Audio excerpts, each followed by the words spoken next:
Donald Trump has just orchestrated a stunning defeat of Keir Starmer. He utterly dismantled him in front of the entire nation, mocking and humiliating him on live television without holding back. Trump vehemently called for Starmer's resignation. And why?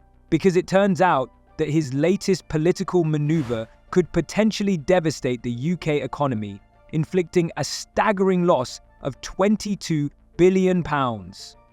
Trump's fury over this situation is palpable and knows no limits. We're both quite pleased, aren't we? I have never been happier. In the words of Donald Trump, look what happened. It is brilliant. 71 million Americans just told all those snobby East Coast, West Coast elitists where to go. It was brilliant. I stayed up and watched the entire thing, so I am exhausted. Oh, God, yeah. Yeah, I am exhausted. I've had about an hour's sleep, but this has just been one hell of a day. It has been everything that we wanted it to be. It really, really has, you know. Yeah, and looking at Twitter and the social media today, you know, a lot of these liberals and lefties have made complete fools of themselves. Like Rory Stewart. Oh, God. Don't you ever tell me he's a clever guy again. Yeah. Kamala will win comfortably for these reasons. The black vote will go to, and the women won't vote for Donald. They did, didn't they, Rory? Trump is skillfully leveraging tariffs, and if he chooses to flex his power, the UK could find itself in a dire situation. And who is to blame for this? It's Starmer. His leadership style is questionable at best, with every decision he makes seeming utterly reckless. The Trump team has lodged an official complaint with the US Federal Election Commission, accusing the Labour Party of accepting illegal foreign contributions. And they are completely justified. This isn't just a minor diplomatic blunder, it's a genuine international scandal. Trump's remarks have infuriated Starmer, who labeled him a threat to transatlantic relations. The Labour Party has unwittingly given Trump a golden opportunity to portray them as uninformed and dull, and he is more than willing to seize it. Are you really going to undermine any efforts to foster positive relations with the United Kingdom? The gaffe from Biden, you have the McDonald's thing, as you mentioned, Kevin.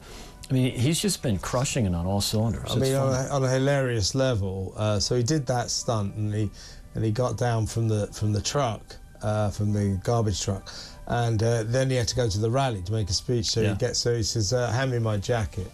So one of his team said, "You should keep that on, you know, to make the speech." "Oh, I don't want to do that. I don't want to do that." And then somebody else said, "Makes you look really slim, sir." He goes, "Does it?" "Well, we've got that on video, so watch." Yeah. Let's be candid about Starmer's actions. The high cost of living crisis is affecting millions, yet what is our so-called savior doing? He raises energy prices by nearly $900, putting immense pressure on families and businesses. How can he justify this? He promised to help, didn't he? But, as usual, those promises have vanished, leaving people in turmoil. And if you think that's bad, just wait until you hear about his drastic reversal on immigration. Labour is no longer hiding its indifference, spending a staggering £4.2 million a day to provide housing for asylum seekers. Meanwhile, over 5,400 migrants crossed the English Channel illegally just in October. How can this continue? Where is the concern for our citizens? It's the thing about Trump is he's a confidence player. Yeah. Now, at the beginning of this campaign, you remember he was all bitter and miserable because he wasn't confident. He thought he might lose. Yeah. Now, I think he's very confident he's going to win, and is, as I say, a confidence player, and he's just exuding optimism, exuding fun, frankly, exuding victory. And he seems so relatable. You know, every one of these things he does, he becomes more relatable, and he appeals more to the common man and woman. It's really fantastic to watch. You know, in the last few weeks, obviously, you can even see it from me and the rest of my gang. Furthermore, under Starmer's leadership, the Labour Party has effectively driven support for small businesses into the ground. While raising the minimum wage may seem appealing in theory, in reality it results in significant job losses, leaving many without a means to support themselves. When you add a staggering tax hike of £40 billion to the mix, it creates a true spiral of economic recession that threatens to plunge the country into chaos. Did he even consider the consequences? Unlikely. And we can't forget about Adil Ray. He truly deserves recognition for his bravery in sharply criticizing Starmer on live television. Adil didn't just point fingers. He revealed Labour's hypocrisy, particularly regarding the cruel two-child benefit cap that pushes more children into poverty. Starmer was left speechless, hesitating and dodging the question, because what can you say when your own policies are a clear defeat? Right now, Starmer's leadership is a genuine tragedy, and the UK is suffering the consequences of his monumental failures, leaving people in despair and without hope for the future. It's good, isn't it? I mean, when I say good, I mean Joe Biden arguably might have just handed them the election. It's amazing, and I mean, sorry, Trump is in many ways a really lucky candidate. You know, first of all, he got Kamala, all right, you know, as his opponent. She came in, she was polling in number 7 in even South Carolina, which really favors African Americans in 2020. She never got above 2%. She dropped out before Iowa. She's a really bad candidate. So, you know, if I was running for president, I'd really want to run against Kamala. The Labour Party appears to have concluded that sending 100 of its staff to campaign for Kamala Harris is a brilliant move. They didn't just pick any states. They targeted the most critical and strategically significant ones: Pennsylvania, Nevada, and North Carolina. These are the battlegrounds that could truly influence the election outcome. Now, 100 Labour employees, both current and former, are heading to the United States, to these pivotal states. How many more times can Keir Starmer stumble before someone realizes that his political career needs a major overhaul? He seems to be vying for the title of the worst strategist ever. How could it be so misguided to impose sanctions? Let's not forget his long list of unfulfilled promises. Starmer may be proud of himself, but we shouldn't overlook what he pledged back in 2019: a 5% tax on the wealthiest, the abolition of tuition fees, and sweeping economic reforms. Where are those promises now?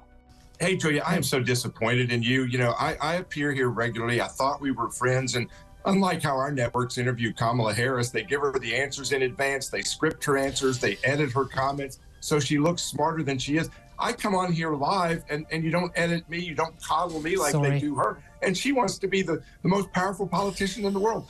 Why do you treat me so poorly? I'm really sorry. I'd like to formally apologise for that, Mr. Gill. It'll never happen again. I'll, of course, know what I'm talking about. You already know what we're talking about, don't you? Because this is a Trump campaign basically taking action, legal action, over what they regard as illegal, blatant electoral interference by the Labour Party. The Labour Party genuinely seems to believe that engaging in election antics abroad is simply delightful entertainment.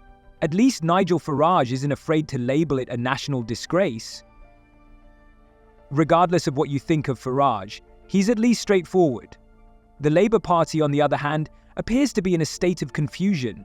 They can't decide if they want to be global champions or local heroes, and as a result, they're failing at both. And then there's David Lammy. This man acts as if he's on an actual battlefield. He boldly called Trump a sociopath, a neo-Nazi sympathizer, and a tyrant in a wig. What a nuanced and sophisticated approach, right? The Labour Party has truly outdone itself.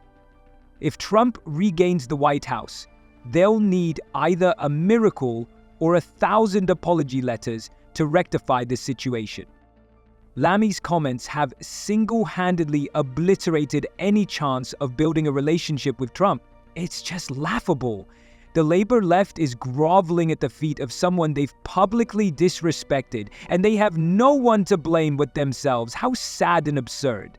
This Labour government has, by anybody's standards, Trev, shown itself to be either out of touch, incompetent, or deaf to what your average men and women in the street think about what's going on in this country. We have prisoners being released and housed in hotels. We have record numbers of migrants arriving because there's an amnesty being put in hotels. We freely know, because Labour have told us, that their winter fuel cut to pensioners could cost 100,000 lives. They've got their noses in the trough to the extent that that dominated the Labour Party conference. And today, as he flies off to New York, not New York, Washington, as the Prime Minister of this country, having said sausages instead of hostages yesterday, what do we hear? The union fat cat bosses, they don't agree with his #1 policy, winter fuel cuts. The man who promised to restore order to politics is now caught up in an election interference scandal. Journalists are relentlessly scrutinizing him, and honestly, he has earned every bit of this tough criticism. His promises seem like pure fantasy, and the public has lost faith in anything he says. It would be amusing to witness the Labour Party's confusion if it weren't for the dire consequences it has for our country. How about this for a number? Just 17% of the public think that this Labour government are doing a good job. And I'll be honest, I'd love to have a glass of whatever that 17% have been drinking. And the Prime Minister's personal poll ratings have fallen to, wait for it, -30.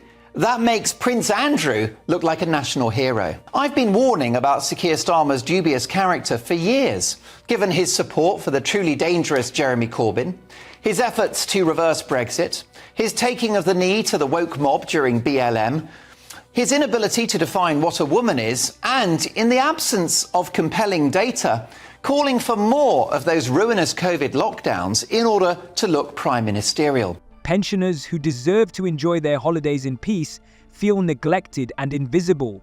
According to the Labour Party itself, as many as 4,000 pensioners could face freezing temperatures this winter due to cuts in fuel allowances. This is the same party that consistently claims to prioritize compassion and care for others. It's true, people are fed up with Labour members who parade their so-called sympathy while pensioners are literally left to freeze. When voters feel abandoned and unprotected, it's a clear indication that you have failed them significantly. What are your thoughts on this video? Feel free to share in the comments.